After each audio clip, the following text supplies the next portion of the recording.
Hey everybody, this is Matt. In today's video lesson I'm going to be talking about coming up with a drum part for rock patterns.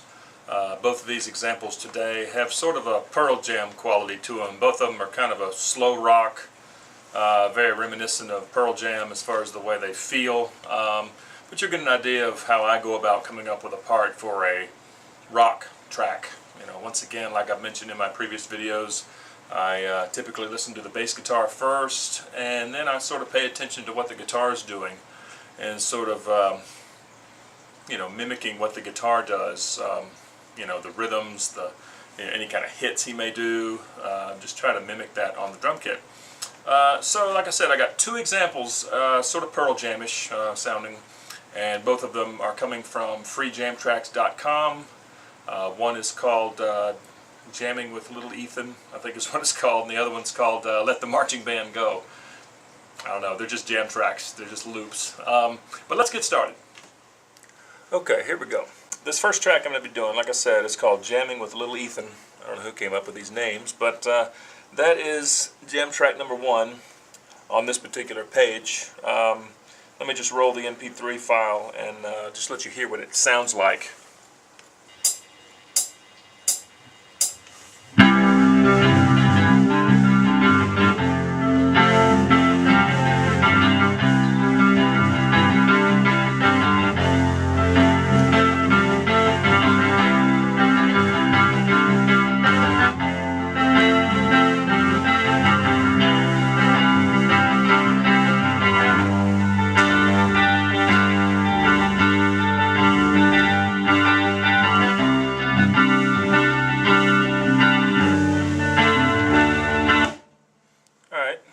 So that's the gist of it.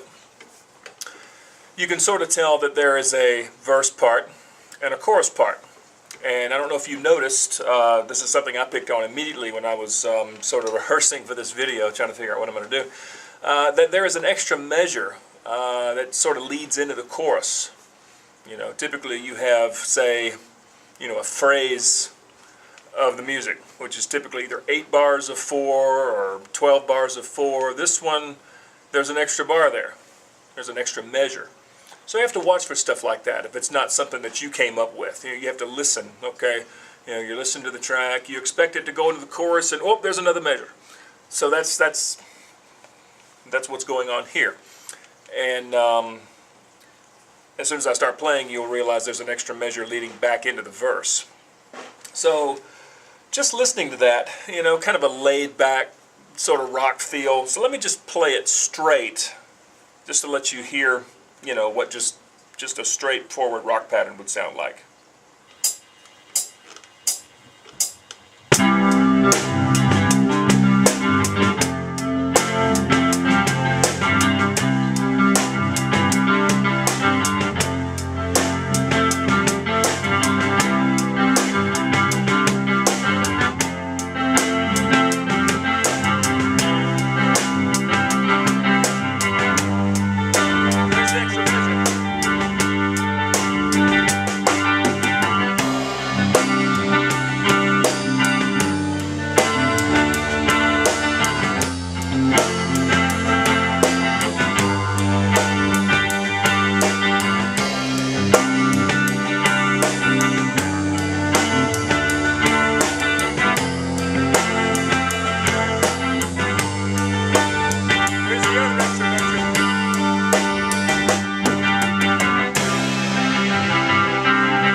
So you hear what I mean by that little extra measure leading into both the chorus as well as coming back into the next verse. So that was just sort of a straightforward approach. Nothing too flashy, just kind of kick drum part, sort of mimicking what the bass guitar is doing a little bit. So now I'm going to try and focus on more of what the guitar is doing and try to hit along with the guitar, maybe open the hi-hat a little bit and maybe throwing in some extra snare licks as well. Just, make the beat a little more interesting.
spicing it up a little bit, really focusing on the guitar rhythms, you know, like I said, opening the hi-hat occasionally just to give a little more flavor, and just really just kind of getting away from that plain old boring rock beat.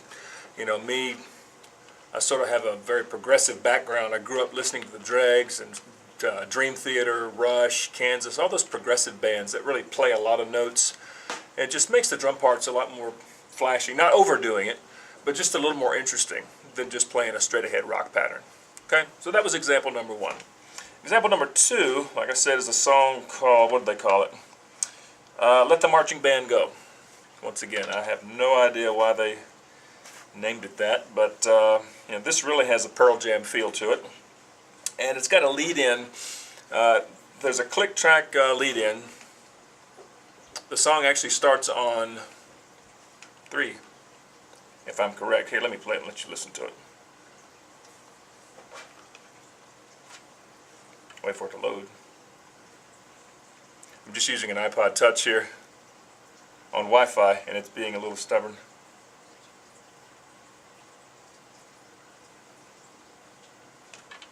Well, let me stop the vid. I'll be back when this thing loads. Okay, I'm back. Apparently my router had a hiccup or something, I don't know.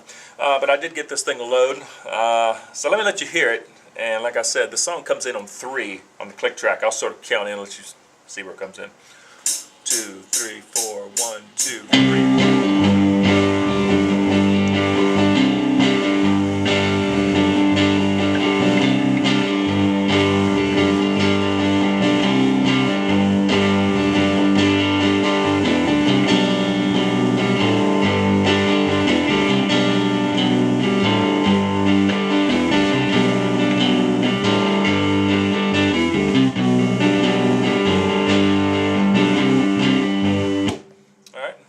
So that's the gist of that one. Like I said, it really has a Pearl Jam feel to it.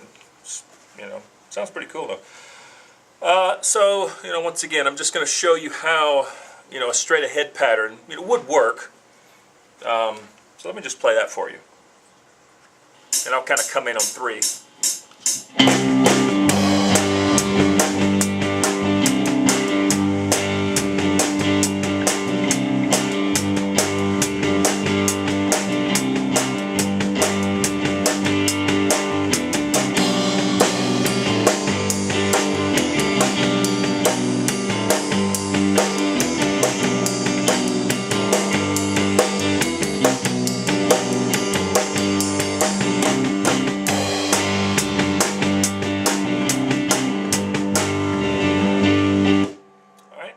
That's just, once again, just laying back, letting the band kind of carry the tune, just providing a backbeat.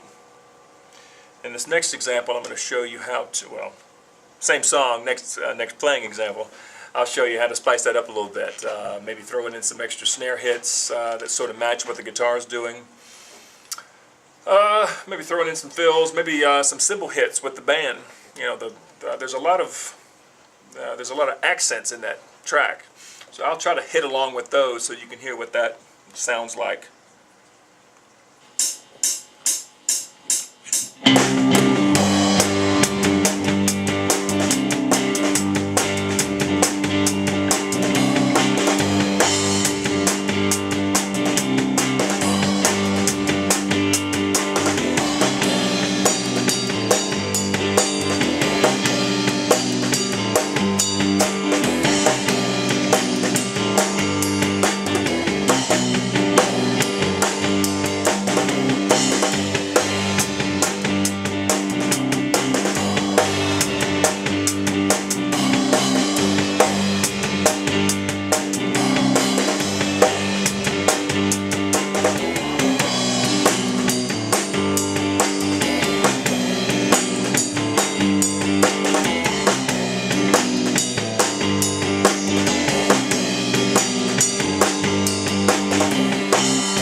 So that's just adding a little spice to that track.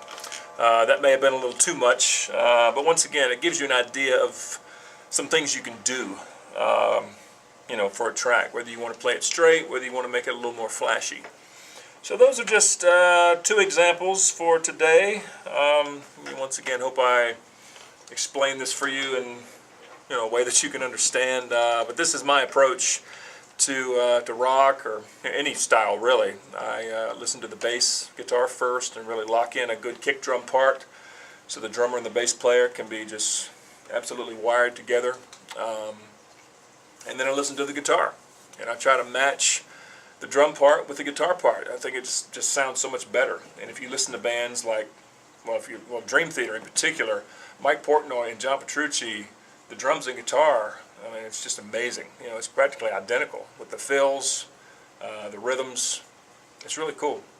And Rush is like that, Symphony X is like that. So if you want some good examples, check out those bands. If you're new at this, if you're a beginner, or even a semi-intermediate player that's just trying to build an arsenal of grooves, just check out some of those really complex bands. You can really learn a lot from them. And I hope you can learn a lot from me too in these videos I've been doing. If there's any feedback, any topics you might want me to hit on, please feel free to comment. I'll be happy to look into it and see if I can help you out. Thanks for watching, and we'll see you next time.